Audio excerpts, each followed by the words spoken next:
the great stupa at Sanchi. So what is a stupa?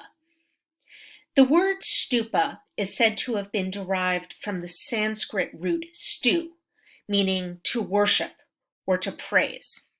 But it also means heap, and that suggests that the origins are of a burial mound. What does the form suggest about the original use then? And I'm asking you to look beyond the decorative gate to the large structure in the back that is in the shape of a dome.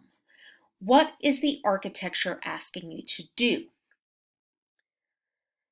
The stupa developed as the nucleus of the Buddhist faith and worship, but its origin cannot be regarded as Buddhist because its evidence goes all the way back to 2000 BCE, when burial mounds containing relics were risen from the earth and rock, according to a very old custom that had survived as early as Neolithic times.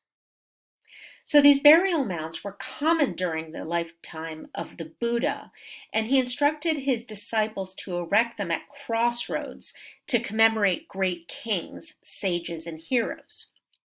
So who is buried here? If this was a tradition during the lifetime of the Buddha, creating burial mounds to commemorate important people, naturally, after the death of the Buddha, a stupa was raised in his honor. When he died, there was a great controversy over his own remains, over his bones, and 8 of the mightiest princes fought for his ashes and bones. These relics were divided to 8 different kingdoms, and each of these kingdoms built a stupa over them. It was during Ashoka's reign, and remember, he was the one who was responsible for spreading Buddhism throughout the peninsula, that they were redistributed, and a portion was said to have been enshrined at the great stupa at Sanchi, and that is what we are looking at here. So the assumption is that there is a relic inside. This makes it kind of similar to an Egyptian tomb in the sense that it is a solid structure, it is a tomb, it is not meant to be entered, and inside would hold a relic of the Buddha. I guess we could also then compare it to Christian reliquaries, in which the importance is that original relic of a saint. So what is different here?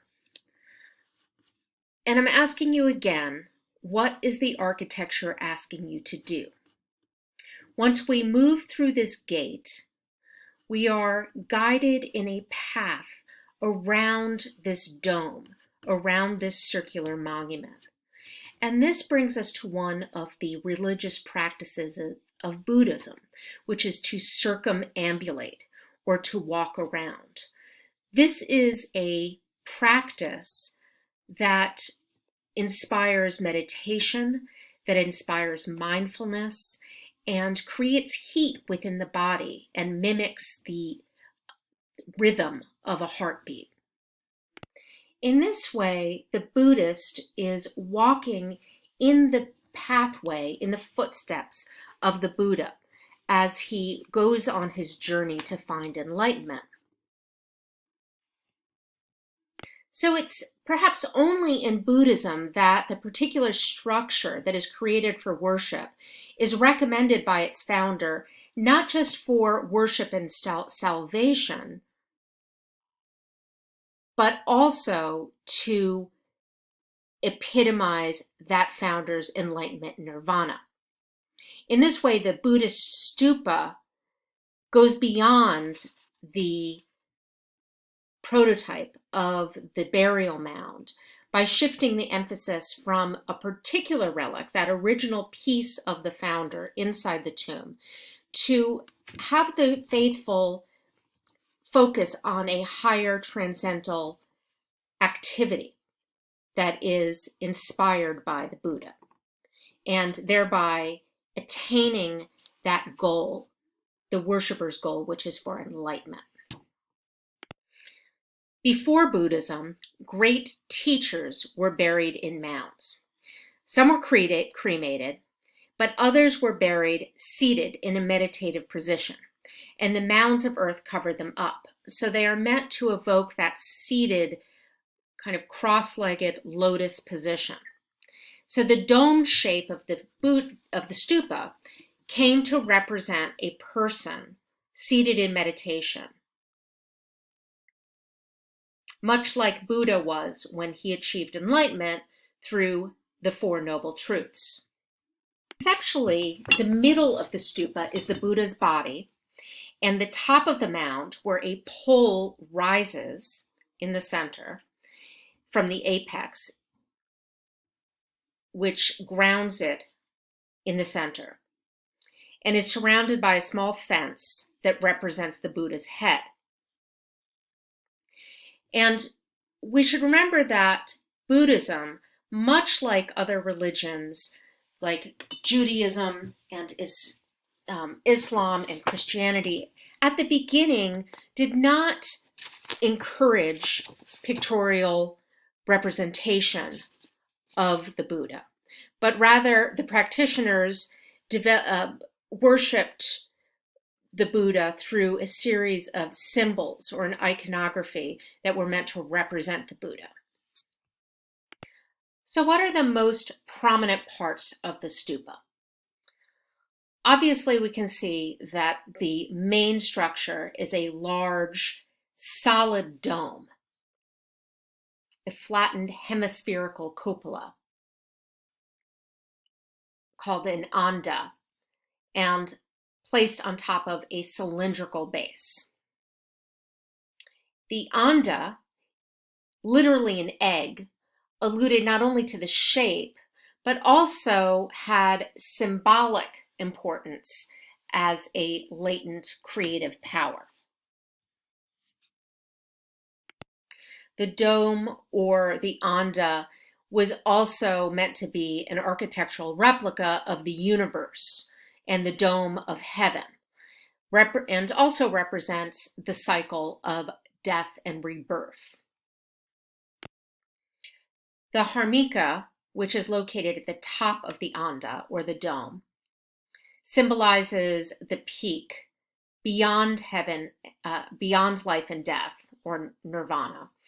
And it has a resemblance to a sacrificial altar that has significance as the attainment of nirvana, that is requiring the sacrifice of the self and of the world. And that is what is needed. That sacrifice is needed to reach the top. Rising from the harmika is one of the most important elements of the stupa, and that is the yasti, or the pole. And this was imagined to run through the anda to the ground, and represents the axis mundi, or the world axis that connects the heaven to the earth.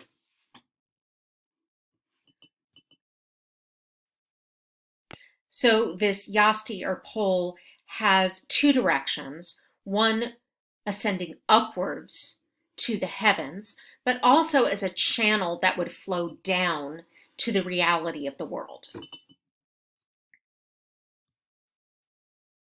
The chakras at the top, that kind of resembles a triple umbrella, was symbolic of the tree of life, or enlightenment. And remember that the Buddha sat underneath the Bodhi tree when he achieved enlightenment.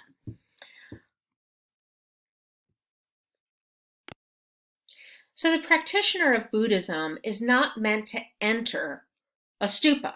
It's a solid object, and it's meant to evoke the idea of circumambulation, or a path.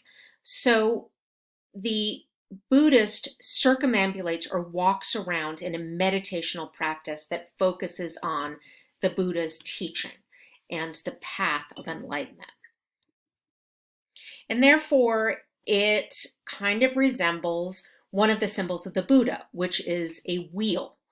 That leads to knowledge of the Four Noble Truths and into the center of an unmoving hub of a wheel, which is enlightenment. Here is a view of the walkway that would invite you to circumambulate or walk around the stupa. These images of the Buddha come later.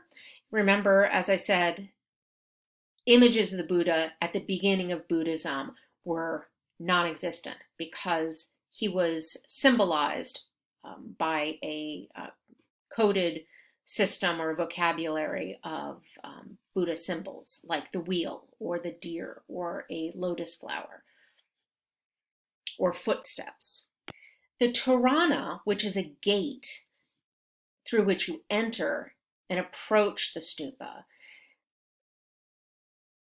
stands in stark contrast to the stupa. You'll notice that it is heavily ornamented with and is completely covered with low relief carving, and such high relief carving that they almost look like three-dimensional figures.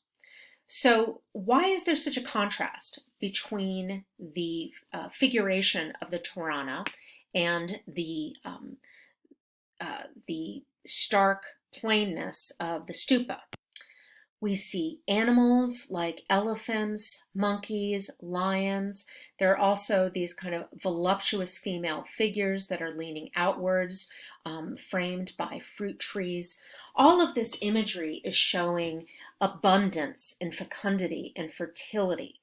This is a language that would have been very familiar to the audience of this region and expected at a religious site.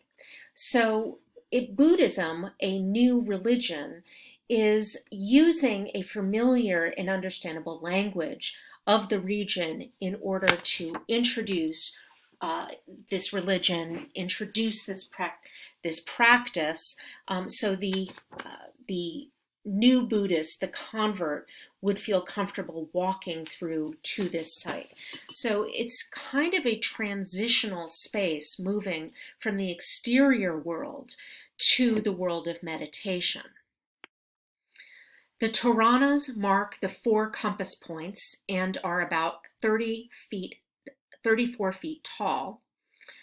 And they are consist of 2 piers connected by 3 slightly curved crossbars or architraves. They're made of sandstone, but probably represent earlier wooden carved ones. And as I said, they are incredibly richly carved. They might have been carved by ivory carvers, which would explain the intricacy of the carving. They depict not just animals and fruit trees and voluptuous female figures, but also depict scenes from Buddha's life and past lives, the Jatakas. So they are also meant to educate the Buddhist approaching them. But at this point, there would never be images of Buddha himself, just using the kind of new vocabulary of symbols that represent him. For example, the wheel, his footprints, and even a stupa becomes representative of the Buddha. Here's a close-up view of the North Gate, or Torana, at the Great Stupa of Sanchi. And you see that great variety of imagery of animals, but especially these little female figures. We see 2 of them here at the base, but smaller ones above. And they are sensuous, nearly nude goddesses that were worshipped all through India. Here's a close-up of one of them. As I said, they are called Yakshi, and they seem to be leaning in a very voluptuous, sensuous way, reaching up to a fruit tree, picking mangoes, picking bananas, and they are meant to represent fertility and vegetation. And fecundity and abundance.